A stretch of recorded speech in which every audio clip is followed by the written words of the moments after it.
Restez informés chaque jour avec Scoop FM. Désormais, suivez nos journaux sur nos chaînes partenaires à Lubumbashi sur Sky Radio, la 97.7 MHz, à 6h, 9h, 12h, 15h, 19h et 21h. Suivez-nous également sur la radio communautaire Moïseni chaque jour à 9h05, 10h03 et 21h juste. Le journal du Scoop FM passe aussi sur Kipushi 24 Radio à 8h30, 12h30, 16h juste, 18h30 et 21h30. Retrouvez-nous également sur Vox Congo. Téléchargez dès maintenant l'application Vox Congo pour rester informé en temps réel.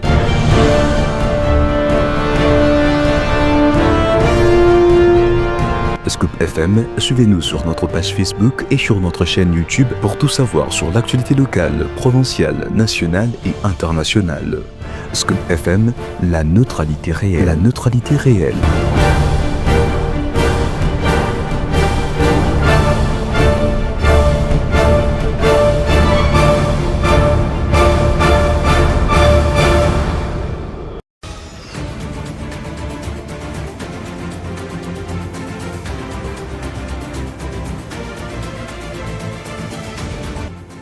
Bonsoir aimable auditeur, merci d'être avec nous pour cette nouvelle session d'information présentée par Meshak Mukendi, supervisée par Christian Mouchampa. Bien avant de procéder à tout, voici le sommaire. Ici à Lubumbashi, les nouveaux maires de la ville, Patrick Kafwimbi, ne cessent de militer tout en s'engageant aux côtés des citoyens pour dire stop à l'insalubrité à Lubumbashi. Ensemble, lançons un nouveau départ pour une ville propre, a-t-il déclaré. Ça sera un reportage à suivre dans ce radio-journal. Le président de l'Assemblée provinciale du Maniema, Makonga Toboka, a été destitué de ses fonctions ce mercredi 7 mai 2025 et c'est là au cours d'une séance plénière convoquée pour examiner et adopter la pétition initiée contre lui. On en parlera dans ce radio-journal. Ce sont même là le principal titre du journal. Madame, Messieurs, merci encore une fois et bienvenue à ce radio-journal.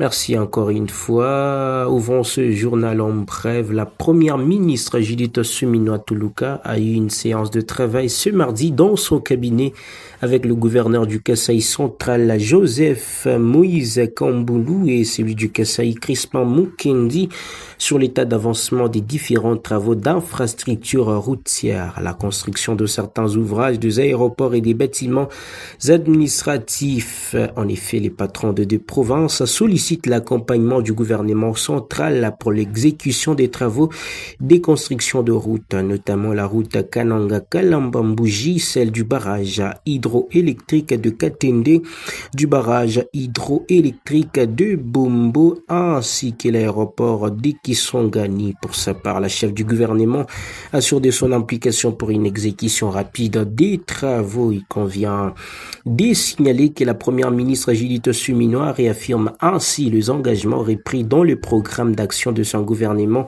à savoir investir dans les infrastructures et prévenir les problèmes d'accès aux services sociaux, une volonté de développement qui s'aligne avec les engagements.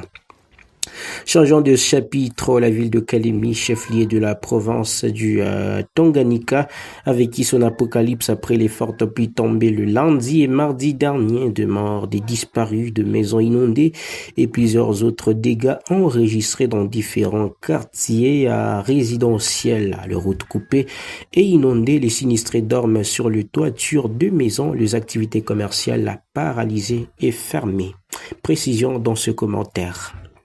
Selon plusieurs témoins, après les fortes pluies, les eaux du lac Tanganyika, de rivière Kalemi, Lukunga, Luboye ont débordé jusqu'à emporter par surprise plusieurs personnes et des biens de valeur. La gare centrale de Kalemi ainsi que les ports totalement dans les eaux. Aucun service jusqu'à ce matin ne peut accéder dans la concession de la SNCC. Et plusieurs autres quartiers sont inondés des eaux diluviennes, notamment Luboye, Kamukolombondo. Jusqu'ici, aucun communiqué officiel n'est émis de la part des autorités compétentes sur le bilan de cette catastrophe naturelle qui endeuille plusieurs familles. Un cri d'alarme a été lancé aux autorités tant provinciales que nationales afin que les sinistrés soient réellement pris en charge. Encore une fois, en bref, le combat entrepris ce mercredi 7 mai entre les forces armées de la République démocratique du Congo et les combattants du groupe armé Convention pour la Révolution Populaire, CRP, dirigé par Thomas Lubanga dans la localité lacustre des Cafés, située à plus de 70 km au sud des Bunia, dans les territoires de Djougou. Selon les sources locales, le milicien tente de reprendre le contrôle de la localité de Yamamba, distante d'environ 7 km de la ligne de front, après y avoir été logé par l'armée dimanche dernier à la suite des violents affrontements et des frappes aériennes ciblées. Les FARDC avaient alors affirmé avoir infligé des lourdes pertes à la milice et saisi plusieurs armes. Les autorités militaires appellent la population à la vigilance et à la collaboration avec l'armée pour mettre fin à l'activisme de ce groupe armé.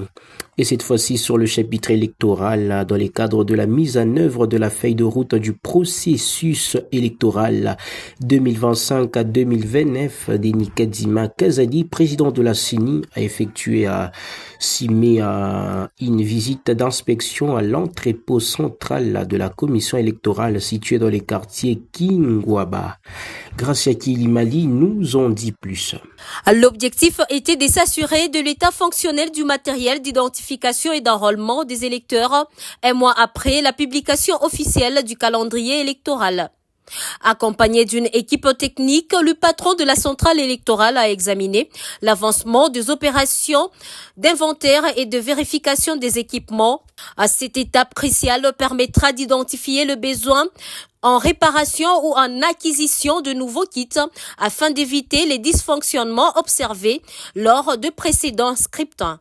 Devant la presse, Denis Kadima Kazadi a souligné l'importance de cette démarche proactive.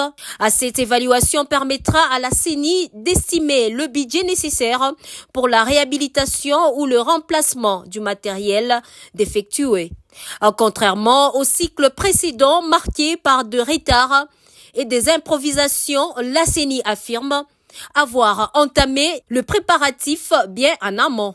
Cette visite symbolise la volonté de la CENI de rassurer l'opinion sur sa capacité à organiser un scrutin transparent. Alors que la RDC s'achemine vers un nouveau cycle électoral, le défi logistique et financier reste toutefois à surveiller de près.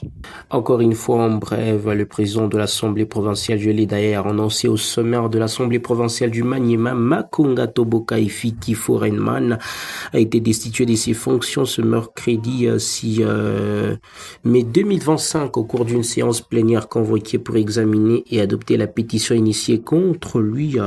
17 des 19 élus présents dans la salle sur le Vendée qui compte l'Assemblée provinciale du Maniema ont voté pour la destitution de Makonga Tomboka Foreman. Le président de l'Assemblée provinciale du Maniema a été visé par une motion de défiance. Il est accusé de mauvaise gestion, d'incompétence, de violation du cadre organique de cette institution et du népotisme.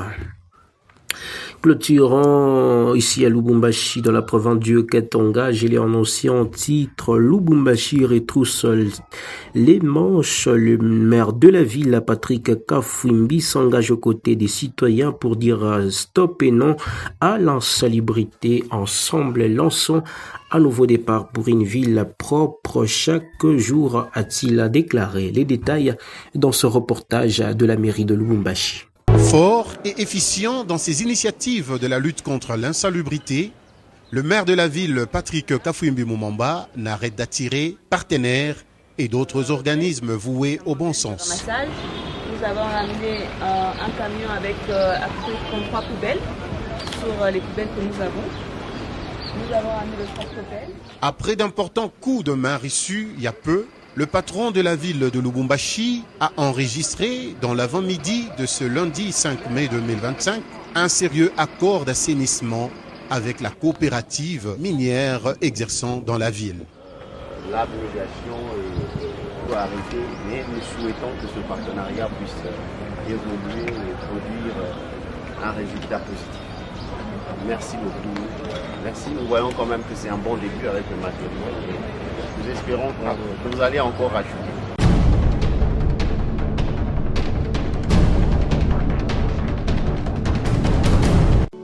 Bonjour, le président chinois Xi Jinping en visite à Moscou touché par des drones ukrainiens.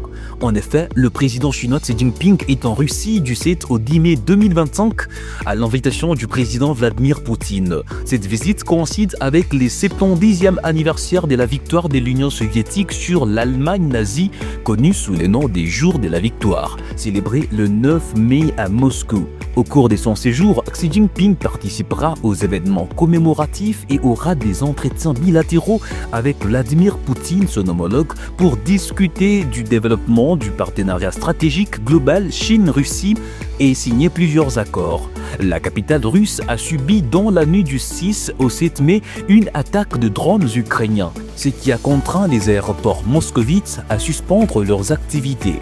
C'est la troisième visite du président chinois en Russie depuis les débuts de la guerre en Ukraine.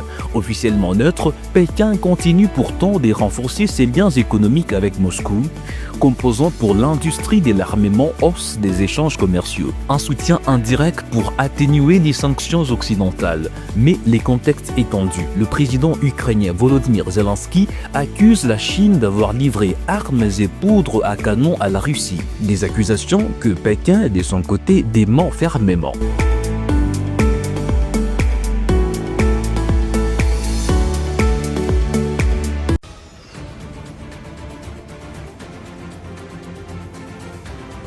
Et c'est même par là que nous mettons fin à ces journaux parlés. Vous étiez nombreux à travers le site, à travers la ville de Lubumbashi et la province du Haut-Katanga. Merci madame pour l'attention que vous avez accordée à cette session d'actualité.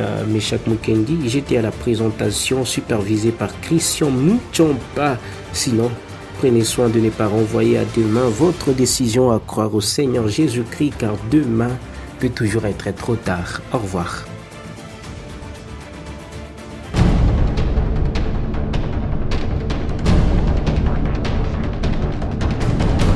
Restez informés chaque jour avec Scoop FM. Désormais, suivez nos journaux sur nos chaînes partenaires à Lubumbashi sur Sky Radio, la 97.7 MHz, à 6h, 9h, 12h, 15h, 19h et 21h.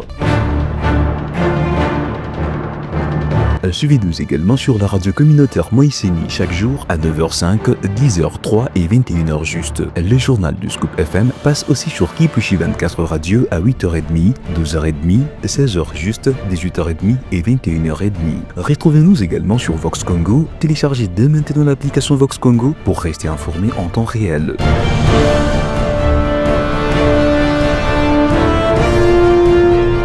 Scoop FM, suivez-nous sur notre page Facebook et sur notre chaîne YouTube pour tout savoir sur l'actualité locale, provinciale, nationale et internationale.